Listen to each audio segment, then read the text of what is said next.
tell me, first of all, are you recovered from your road trip to Oklahoma? Because that's got to be a long trip after a long weekend.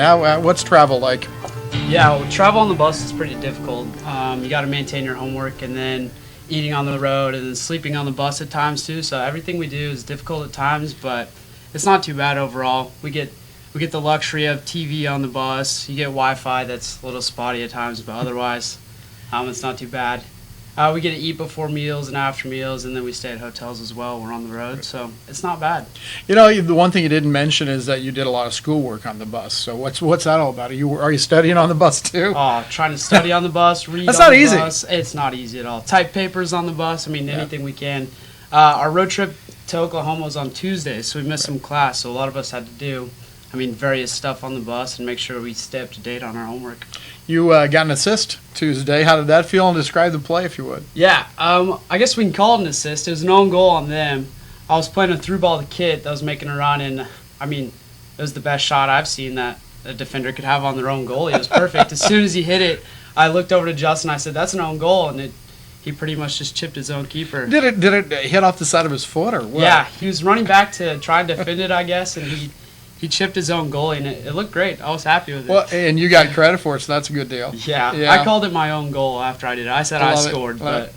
All right, you come into a match, and I don't think in my years here I've seen anybody get more applause than when you come into a match. You've got this pretty incredible fan base. What's going on with that? I couldn't tell you. I have no idea. I get support from a lot of people, which I appreciate whenever I go in. It's a good feeling whenever I go in and I hear people in the crowd cheer for me. When you get that kind of recognition, that's pretty special. Yeah, it feels nice. I've got to start the last two games, which it has felt good since we won the first one, and then we got a tie this last game that I started. So hopefully it might change from here on out. We'll see. Yeah. Well, how does your role change from starter to from someone that comes off the bench to a starter? I think either way, whenever you're on the field, you have to be playing with high intensity. So when I start the game, I just come off straight off the field and we're going with intensity. And then if I come off the bench, same thing. You just come on the field and you play with intensity and play as best as you can at all times. Position-wise, where are you most comfortable? Anywhere in the midfield. Center midfield mostly. A defensive center mid, I like to play that position a lot. I like to drop back and distribute the ball as much as I can. How about at Olathe South High School? Olathe South, right? Yeah, I went to Olathe South. Where'd you play there? I played a defensive center mid role. Okay, so it's not vastly different here then. No, I haven't changed positions from high school to college. What was your high school career like? My high school career was good. I had a good time. My senior year, we got second in state. I was captain as well that year. We got a PK called on us with 2 seconds left in the game. Oh, you're kidding me. So it was a heartbreaking defeat, but it was still a successful career at South. Oh my! There are a lot of people that say you got to let them play at that point. What was it like? What was the situation? I'm just curious. During the state game, it was all fun and games. We were playing really well at the time. We had one of our best players was out due to card situations, which hasn't changed here either. So it was a tough game, but we played well. And then there was a handball called in the box the last 2 seconds of the game, and they scored a PK. And tough we way ended to go up out. losing it. Yeah, it was pretty sad. What brought you to Jewel? What was the attractiveness here? I came to visit, and I really liked the atmosphere of the campus. And then as I talked to people and continued to do my search, the reputation that was built around the academics really caught my attention, and then the soccer team as well. Whenever I came up, I knew some players that played here or were playing here at the time, so when I talked to them, they really persuaded me to come here. Brody, what's your life like outside of soccer at William Jewell? Very active. It is very active. I'm not a part of a bunch of clubs and stuff, but I'm always out doing things with people, playing outside, just being a goon. Yeah. Just playing around. And the Jewel's great about that. Because you have to know about everybody that's here, I would guess. Yeah, you know everyone that's around. So, you can hang out with different groups at all points in time. You can just call someone up and ask if they want to go do something. Typically, people want to. What's your major, and what are you going to do with your degree?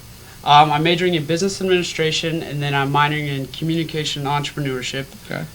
With my degree, I would most likely want to pursue a master's after I graduate. And then if I don't do that right after school, I want to just go into the business field and work and get some experience and then get my master's at a later point in time. What kind of industry, though? Have you given that any thought? Where are you going to work? No, I'm not sure yet. I don't think I want to restrict myself. Okay. At this point in time, I'm going to leave it open and see what opportunities arise as I graduate. Okay, that sounds really good. Tell me about your family a little bit. My family life, oh my gosh. I have 3 older brothers and a little sister. So they come. I haven't seen my brothers in a while because they live out in different places. My oldest brother lives in Oklahoma. He just had his second son a couple days ago. Okay. And so, What kind of uncle are you? oh, troublemaker. I'm sure you are. Troublemaker for sure. I'm gonna corrupt both of his children as time goes on. Excellent. That's a great thing to aspire Swirlies to. and all sorts of things. Anyway, go ahead. So my mom comes and visits and comes to my games occasionally, and so does my dad as well. Both are loving, supportive parents, and I gotta say I've been lucky growing up with those two. Yeah. Your highlight at Jewel to this point, and how do you want this season to end for your team? Ooh, my highlight at Jewel. I'm not even sure that I could pick one. I think just once again spending time with some friends, playing around outside, being a goon, like I said. That's probably been my highlight so far here at Jewel. It's just the people that I've spent time with. And a perfect ending to this season would be what? Postseason play. Make it to postseason and just be successful throughout the rest of the season. I want to give a shout out to Brett Jackson And why is that? because he's another goon. One of my friends. Who is Bobo, by the way? Oh, Bobo. It's on the Shane. website. The Shane Bolin is Bobo. One of my influences in life, I think, is what I put. My greatest influence. That's it. Yeah. Yeah. Shane Bolin.